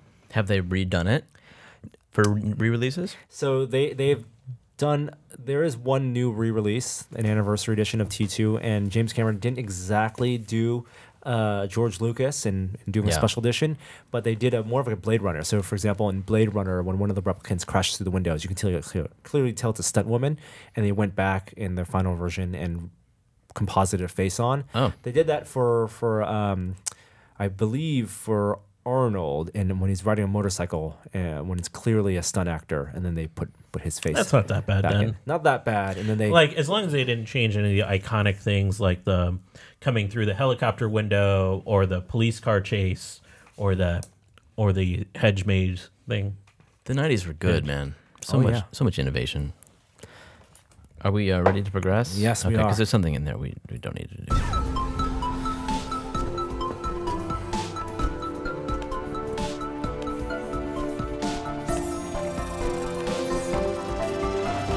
Now it's time for a moment of science. Let's pretend like we didn't even leave the shower and start talking about space suits. I feel like if I say it 3 times, does like Adam just appear? He's like, Okay. oh, that's so disturbing because it just reminds me of somebody peeing. sure sounds like it. So, we don't have very much information, just an Instagram picture from Elon Musk of the first SpaceX suit. Like the top half of it. that would be part of their crewed mission, potentially to Mars. I think this is overblown for a couple of reasons. First of all, it's not, I think, the first picture release. There was another photo that's been floating around the internet that I believe was photographed by Annie Leibovitz of that very same spacesuit and Elon inside. It's just different lighting. It's not white, it's gray, but almost exactly the same design. This is definitely the first one that Elon's released, so he's calling it the first picture. And to be clear, it's a flight suit. This is not EVA. It's not pressurized. It is. He said it was pressurized up to twice the vacuum. That's why they wear it, so that they can withstand a depressurization. Okay, so, but it's not for outside use outside the capsule. No, not for spacewalking. Right. It's a mission suit, so it's not it's not a wander around surface of Mars suit. Boeing has their own mission suits for their space Yes, flights. and those are the blue ones that look like the Lego Spaceman. I like the look of those a lot. Oh, This really? one, I like the look of those more than I like the look of this one. I like this one. Wow. I want to see Adam build this one. Some fashion critique coming in. I think what's interesting around it is that actually The Verge did a good video recently where they went to the University of North Dakota, and there's a NASA lab there that is building these pressurized suits for Martian atmosphere. And you see how unwieldy they are, because having your suit pressurized makes it really difficult to maneuver around in. It generates a lot of work. And so I think we're familiar with, like, in the Apollo suits, they had these like full body cooling suits, cooling like vests inside. And so like basically being able to take care of body heat, mapping mobility on that in a pressurized suit is really non-trivial. And what's interesting is, like, we basically are only testing in earthbound environments, which is 5 times heavier than the Martian surface. So the suit will be lighter, but they still have to sort of train in these for an extended period of time. So the part that was interesting to me was when he said it was pressurized to twice. Tested. Yeah. So that feels like a progression. My favorite sort of, we don't have much information to go on at this point, just because of that one picture. My favorite thing is Chris Hadfield tweeted out a picture of him in different spacesuits over the years. Oh, neat. With that in the last little perspective. So Wait a minute, I think like photoshopped, or he's in it? No, he's not in it. He just added on that picture that Elon posted there at the end to show evolution of spacesuits, which I think is an endlessly fascinating area of exploration. Question: why is the American flag reversed? You have no idea why the American flag is reversed. Isn't that done on a lot of military uniforms and suits? Reversed like that? Wow. Yeah. Like, so it looks correct in a mirror? Like ambulance in the front of an ambulance? I don't know. Maybe American it's flag is reversed on military uniforms because This is good. hold on. I want to learn.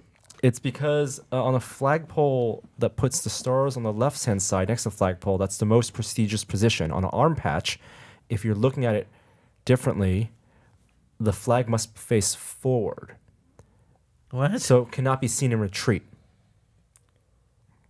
So the star's on the right-hand side, and so it's always in that position, so it never retreats. It always faces forward.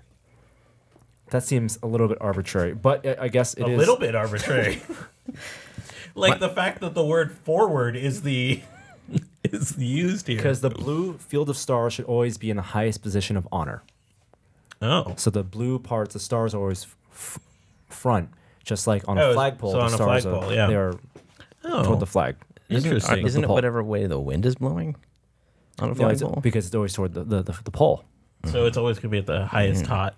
But, all right. The other interesting thing about the spacesuit is that I'm not sure, but I think this is the one that was designed by Jose Fernandez at Ironhead Studio that was mentioned when I interviewed him 2 years ago. Oh, wow. Yeah, but I'm not sure if they had abandoned that idea and redesigned it, but he let it drop that they had worked on SpaceX spacesuits. Cool.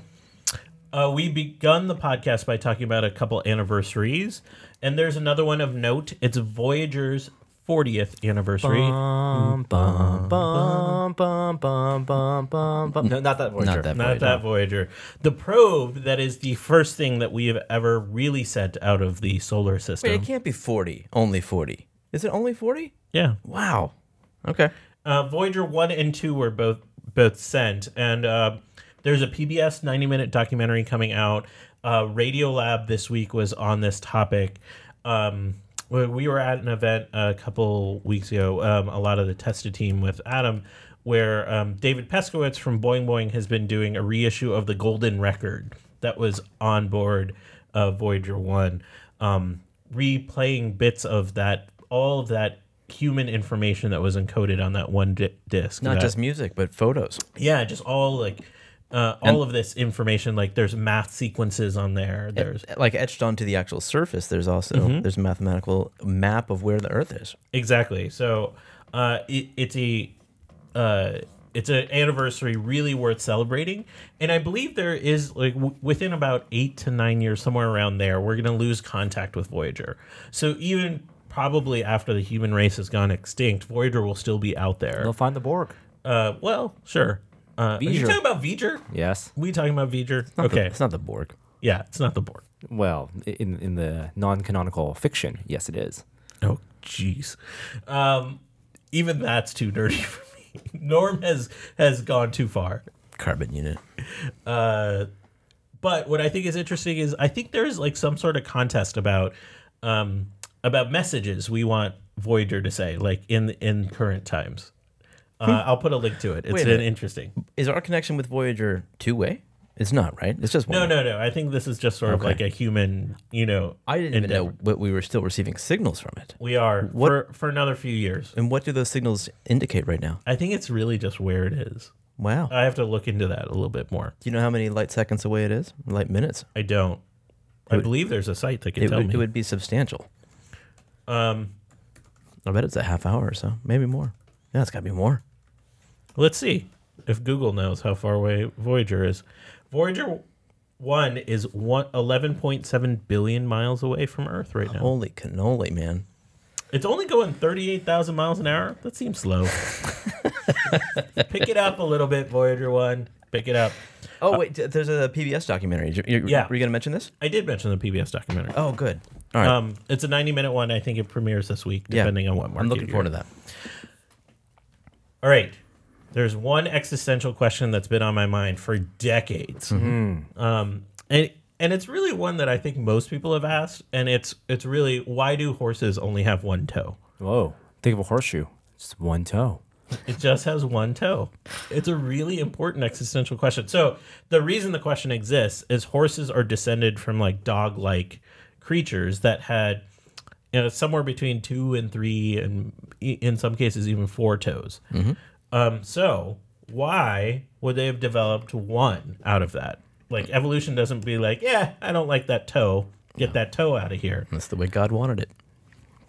The hooves were too much force and weight on the hooves. That's exactly what happened. Is basically they as the evolution sort of took place and the horses started to develop taller and taller and put more stress on that toe. It basically found that a single toe system carried the stress load better. And eventually those other toes were selected out and fell off. Horses gallop on their single tippy toes. That's right. But I didn't know that, and researchers only just found it out. There was just a link about it. A study that came out about it last week. What part didn't they know? Why they just didn't know why this would have existed. What was the evolutionary pressure? Okay. And so this, like, they basically did models on this and came up with this answer and stress, where they also looked at one of the older relatives of a horse to analyze like their bone structure. I have one other existential question. Yeah. Okay. If you were just to have whiskey straight, would some whiskey drinkers add a few drops of water to it? Yep. And there's always been a question about, like, does that actually make whiskey better? Why would you do such a thing? Yes. We know the answer to this now. Oh.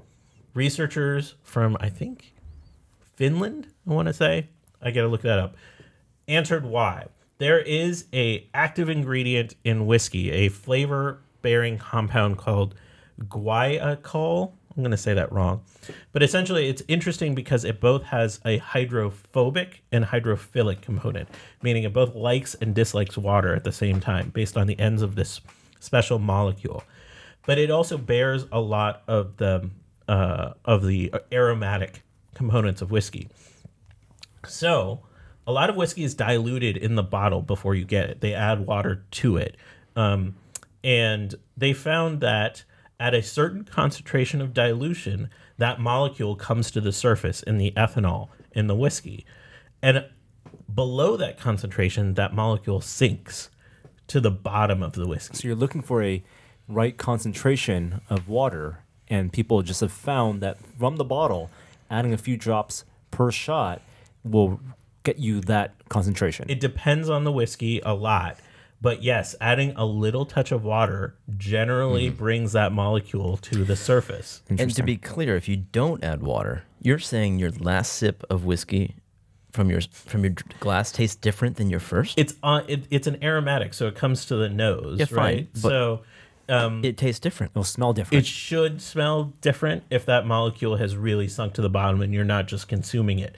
Because also you have to think about the dynamics, the fluid dynamics in the glass. Is Right. that molecule just staying in the bottom Right. when you sip it? Right. This is really about that first sip. Interesting. And lastly, there's a good video to watch. There is a group led by David Blackburn, who is a associate curator here at the California Academy of Sciences, where they're trying to catalog via CT scan 20,000 vertebrates from That is museum super cool. collections. And what's interesting, like CT scans are not cheap, let's just say, and they're used, primarily for humans. So now they have a grant to do this, and they did some videos of how they're actually doing these scans as efficiently as possible. And my favorite part of this video is they basically make when they're doing CT scans of some fish, they made a fish burrito. They basically collapsed multiple specimens onto each other, put it in the CT scan so they could get 5 or 6 different specimens scanned at the same time, and then they would slice it out in post. Maybe worth visiting the California Academy of Sciences for. They're the future. doing this actual CT scanning in Florida. Oh.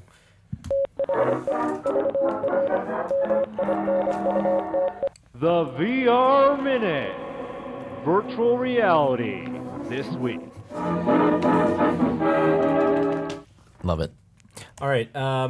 Couple things. One thing we did not talk about last week, again, we missed it, is this great video out of Japan, an arcade, where I believe Namco has a license with Nintendo to make a Mario Kart VR game. And there's a video of someone playing it, and it looks incredible. It's unreal. We talked about when this first surfaced, there was like a photo or yes. an advertisement. And we all said, what on earth? How has Nintendo actually approved this? Well, there are plenty of games that Nintendo has licensed their characters for other manufacturers to make, especially for arcade games, because they're just not in that business. Do they do that still? They do. They still do. Absolutely. I mean, there's like, I don't know if there are Mario, like, Plinko games or, casino games, but they license their IP for sure. I'm just saying that was trouble for them in the early 90s. Right. So the VR Mario Kart is not your Mario Kart 8. It looks like it. It's amazing looking. But you're sitting in a cart, you're driving. It's not just a headset. It is motion-controlled vehicle. Yeah. And track hand controllers using the Vive pucks. So you throw your power-ups? You literally, the guy in the video, Before you throw the power-ups, you grab it. he just grab sticks it. his hand up Yeah. as he's going by the blocks in the air to grab one. It's not the question mark blocks that you're grabbing power-ups from. You see a floating green shell, you grab it, and you have to actually throw the green shell. That blew my mind. Yeah. Oh, plus the, how you used to be able to, hit a button for the rear view. You have to actually look. That's now. right. Yeah. That's right. He had to look, and I believe he actually threw one backwards. Oh, like underhanded it? But I think they simplified the track design. You can tell. The Yeah. track design doesn't do a lot of the crazy verticality stuff. Okay. Because you Thank can't goodness dip for him. because the motion, you're only doing left-right turns. Really, you're not dipping down and doing Trackmania style loops. So, pros and cons of VR. But I love this concept. Why I really can't we wanna get play it. this here? I know. Maybe we'll. Maybe someone's gonna import it. I If you had sure a hope choice so. between buying the Space Invaders arcade game or this, I would choose this Look, one. if this showed up in a Dave and Buster's, they'd have a line for days. You need an attendant to get. You need a lot of VR head gaskets. There are Mario Kart arcade games, like driving games, essentially, where you line them up. You got 8 of them next to each other. This would kill. Yeah. Oh yeah. Speaking of the Vive, big news this week: official price drop on the Vive, $200, down 25%, Massive from price $800 drop. to $600. Big deal. Is this what you expected after the Rift price drop earlier this year? 100%. Yes. I mean, they had to. Now, the question is Oculus going to be aggressive and keep their summer Rift price at $400 and or raise it up to the new MSRP of $500? Because $400 is still really compelling. But once you're talking about $500 for the Rift, and if you want to buy a third camera, it's at another $50-$70 there. So you're getting close to $600. You're getting really close to parity. But I'll also say on the Vive side, you need to bring your own headphones or invest in $100 on the deluxe audio strap, which I think is a worthwhile investment. But I do think it, like you said, it brings a lot of parity. Like, there were people asking Jeremy questions on Twitter I saw about which one you should buy, and there's a 2x difference in price at that point. Yeah. So now we're in a place where like all the Vive features, like potentially the forthcoming Knuckles, becomes much more attractive to invest in the platform. Well, I mean, I wouldn't buy it expecting Knuckles because it's not even announced as a product yet. And if it is a product, it's a ways off. But nonetheless, you do get that really solid room scale tracking with just the 2 lighthouses. Well, can you talk a little bit about your Knuckles experience last week, too? Yeah, Will Smith came in, producer of Foo VR, former host of this podcast, as well as Everything Tested. And he brought along his Knuckles controllers, which he got access to. And it's worth watching projections from last week if you want to see that. They're neat. It's like Oculus Touch controllers in some respects, but they grip your hands so that you don't have to hold them. There's an elastic strap that goes around both hands. You can fling your hands like this, and they do not fly off. I mean, I suppose you could make it happen, but it's really sturdy, and it feels good. It feels quite good. It's they've added there's a button at the top now. It takes the place of your grip buttons on the Vive, and all 3 of your lower fingers are, in a sense, tracked through capacitive touch sensors so that you grab the controllers. And that actually was a lot more responsive than I expected it to be. I expected, especially with this early development access, that it would be kind of janky or that it would be a little more binary, like on or off. But it was very accurate in terms of where my fingers were curled. It gave you almost analog feel without it actually being a button to press. Exactly. It was all math in the calculations of how much. Did it calibrate pretty quickly? Too? It because it takes a little while. No, it takes like this. They say 3 times to calibrate. Oh. But then it constantly calibrates while you're using it.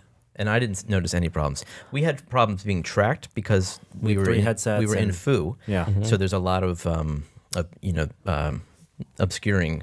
So I was occluded by other people. I couldn't see the lighthouse, but that was not anything with the I hardware. was really impressed by just how well it was tethered to the hand. I could not get it off, shaking my hand. Yeah, I like that a lot. But it didn't feel like compressively tight on your hand either? No, it was nice and soft. I Yeah, mean, we didn't that's use great. it for longer than like that 45 minutes when shooting that. So That's still a long time. Long-term use is still to be determined, and it's bigger than I thought it was. Like the sensors, the ring around the top of your hand, it's still pretty. It needs that surface area covered to get view of the lighthouse lasers. Will said he liked it as a developer because he could more easily tell the orientation.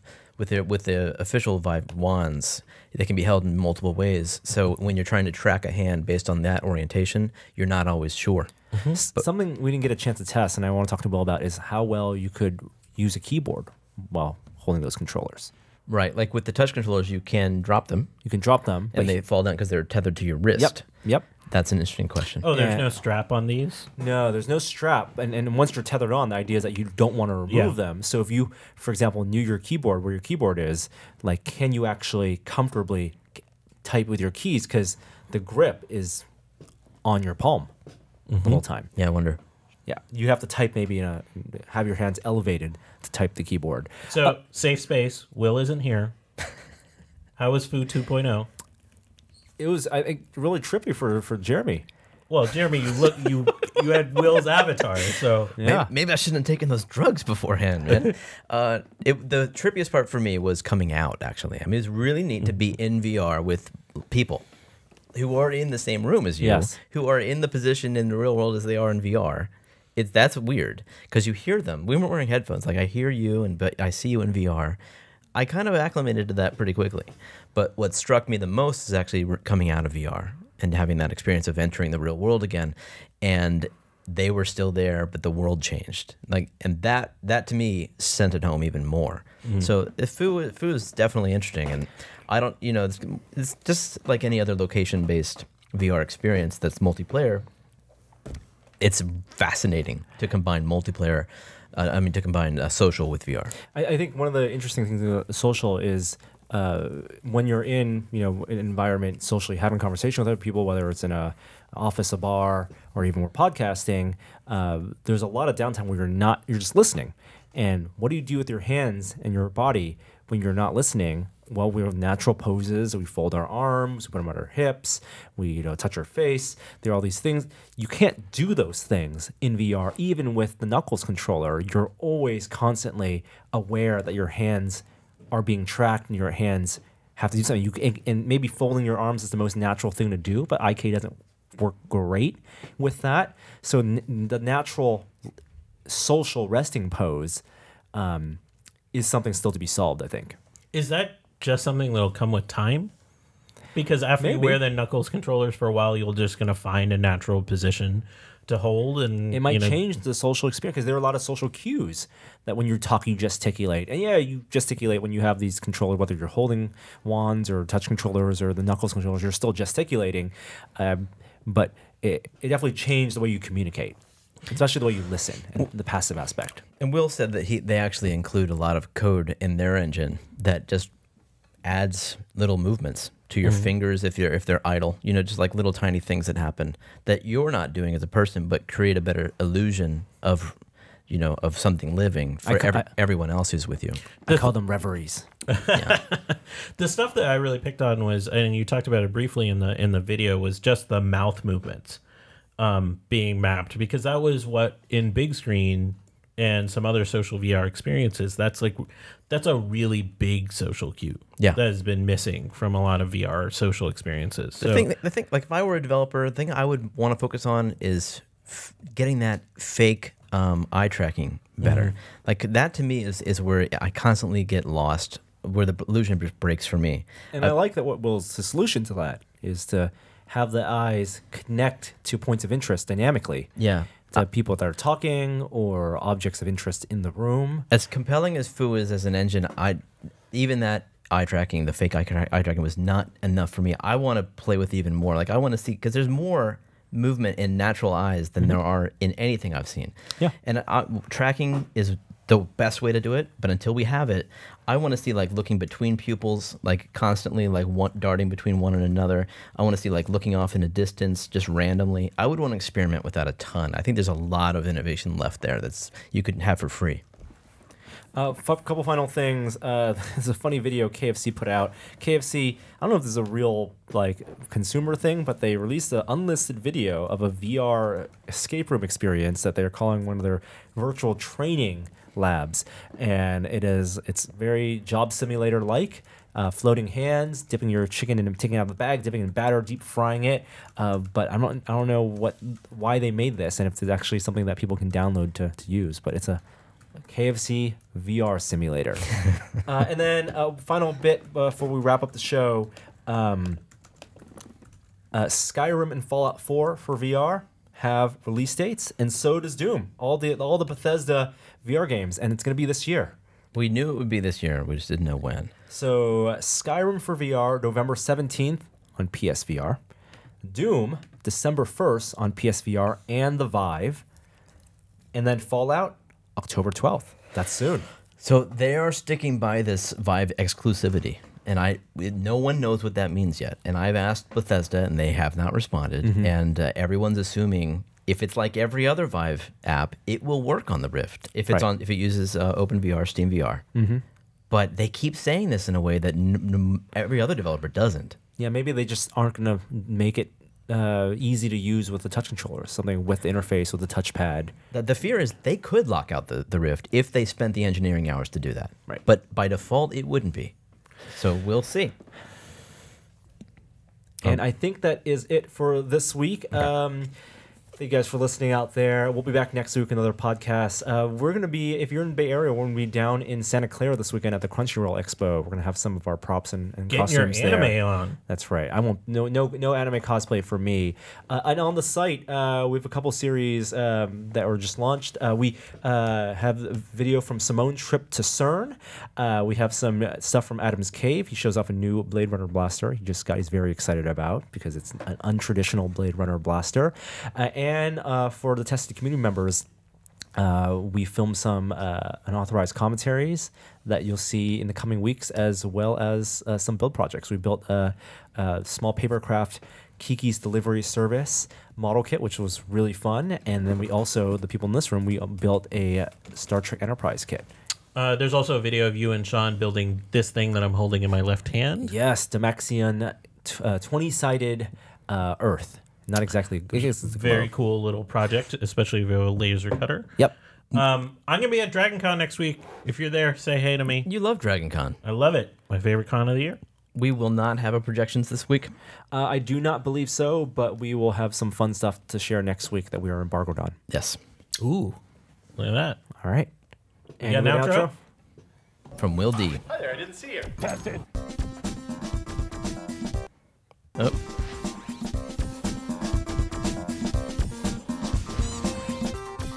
Yep. They can leave that Well, room. they paid all that good money. Yeah, I mean, you pay $25, you should be able to take a crap in there if you want.